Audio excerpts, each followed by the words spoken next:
Hey guys, welcome back to the Dynamic Body Project. I'm Dr. Swearingen, and today I have a pretty cool conversation topic. It's going to be post-surgical neck rehab. Recently, on May 29th, I underwent a total disc replacement of my C5, C6 disc. I still have a fresh incision site that is covered with glue, stitches, and I want to kind of talk about what I've been doing in the first 8 days of recovery and what my goal is over the first 4 weeks of care. This is a very important conversation because a lot of people tend to wait. They shut down, they say that they're injured, and I'll use a different example. They sprain their ankle. That is a much less severe type of injury typically, and they fall out of the gym. They quit doing anything with their physical fitness, and they wait for the injury to heal, and then they begin trying to train again. I am on a different mindset. I believe that targeting tissues, communicating to the body, and moving and progressing is going to be the fastest, most effective way to get me back in the game. So let's talk a little bit about what happened. I had a significant disc herniation in my neck that was compressing my spinal cord. After the surgeon pulled me out of surgery, woke me up, and spoke to us, he said that he removed 3 significant sized fragments of extruded disc, the nucleus pulposus, that was actually making my spinal cord, instead of looking nice and kind of round, concaved on one side. It was compressing in the right side.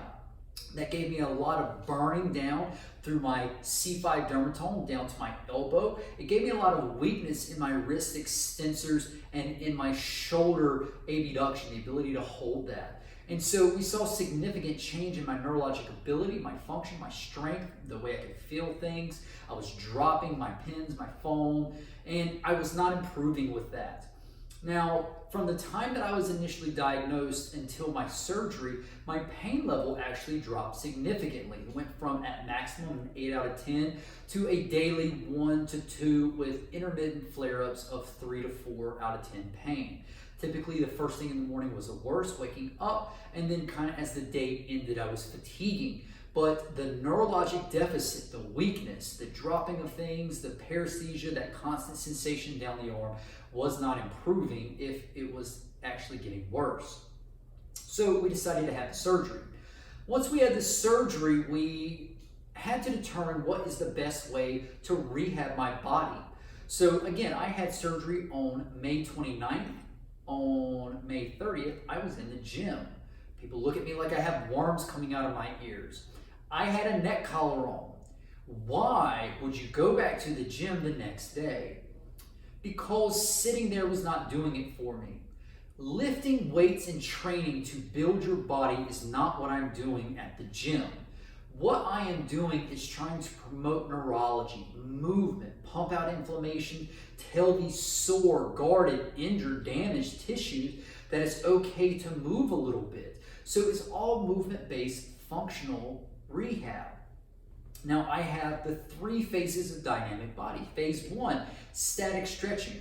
Phase 2, dynamic mobility, in-range isometric contractions. Phase 3, resistance and impact. I have touched all 3 of those with respect to the surgeon's wishes. The surgeon wishes that I don't push or pull more than 20 pounds. He wishes that I use gentle, slow, static stretching or dynamic mobility, and that I wait for 4 weeks before I get cleared for any type of weightlifting. I have a 6-week weight limit for returning to officiating football. I officiate high school football, but that's more impact and explosive movements. And then I have a 12-week limitation to return to contact. Returning to contact will consist of things like hitting a heavy bag, drilling jiu-jitsu, doing more high-end plyometric activities, getting my body back to that impact. But then after that 12-week, we'll take another 4 or 8 weeks to start introducing higher level contact back to my body. Things like striking, doing sparring sessions, rolling live jiu-jitsu, things that put my body at a greater stress. Because as I've preached throughout this entire project, your body has a capacity And even though I am cleared not to do damage after 12 weeks, it doesn't mean I have a capacity for somebody to grab my neck and yank it in a rear naked choke. That's not what I'm prepared for. So once we get the clearance, you then build back up. So that's why it's so important that I return to the gym immediately. Today, my workout was lat raise, front raise, shoulder shrugs, bicep curls, shoulder press, and rows. Now, that sounds very crazy to a lot of people, but the weights that I'm using are so light, 2.5 pound plates, 2.5 pound plates, 2.5 pound plates, 2.5 pound plates, 2.5 pound plates, and 10 pounds on the cable row. What I'm trying to effectively do is keep my body aware of range of motion. I don't want to lose my active range of motion. I don't want to lose my ability to contract and relax my body. I want to maintain that awareness. So during this first 4 weeks, though my weights have improved already, today I was able to do 10-pound dumbbells for bicep curls for sets of 20. I was able to do 5-pound dumbbells for sets of 12 shoulder press. I was able to do 10-pound dumbbells for shoulder shrugs. The weights have improved from my initial couple rehab sessions. We're not chasing the weight.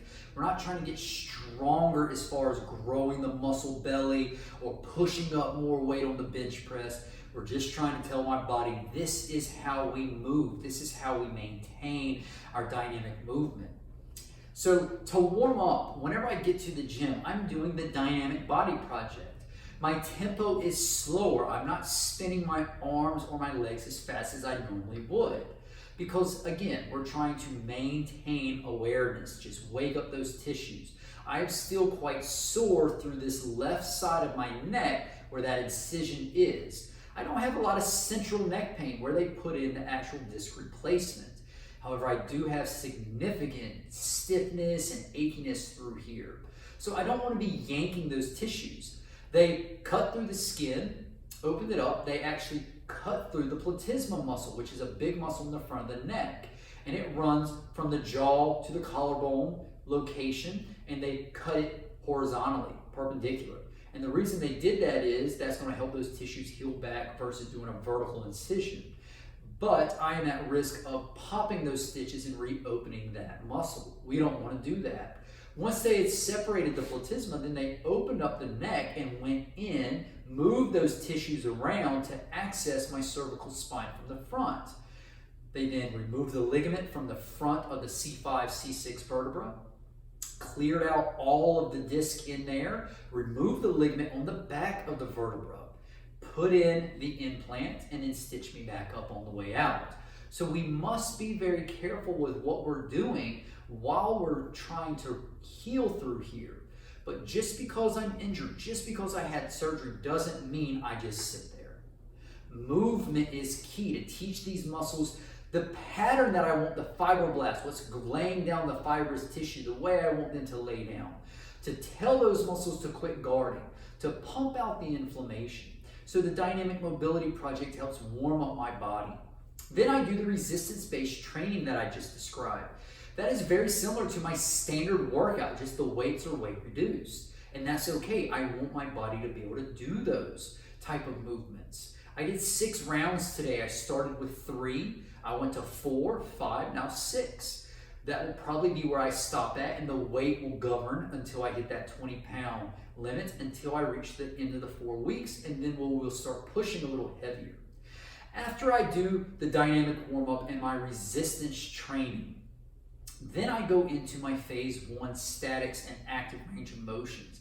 I'm doing my holds to relax these tissues after we move them, to lengthen these tissues, to inhibit the nervous system, to turn it off and make it feel better. Now, I have had tremendous success. My range of motion has improved tremendously. I'm sleeping very well. I'm not getting severe flare-ups or aches and pains. You know, it is post-surgical. This is very difficult. This isn't easy. But don't let the fear of losing all of your gains or the fear of pain stop you from chasing improvement. I work through discomfort. I don't work through pain. And that is a mindset that I created with myself. Everybody has their own interpretation of what discomfort is. But here's how I describe it to patients. Take a hammer and smash your toe with it. That is pain. The end of a set, reps 8, 9, 10, when you're really pushing, you're really fighting. The end of a 5K, when you're running that last half mile, that's gut check time. That's discomfort. And you have to be able to have the ability to push through that adversity and know that you're not making yourself worse, but you're challenging your body to improve. Always respect pain levels. I never push through a 7 out of 10 discomfort, but the results have been really, really great so far. I just wanted to kind of update everybody with where I am. The future videos coming over the next 4 to 6 weeks will be really rehab based for cervical spine, because that's what I'm going through. We'll continue to show new things as I feel a little better and can do more active videos in the future.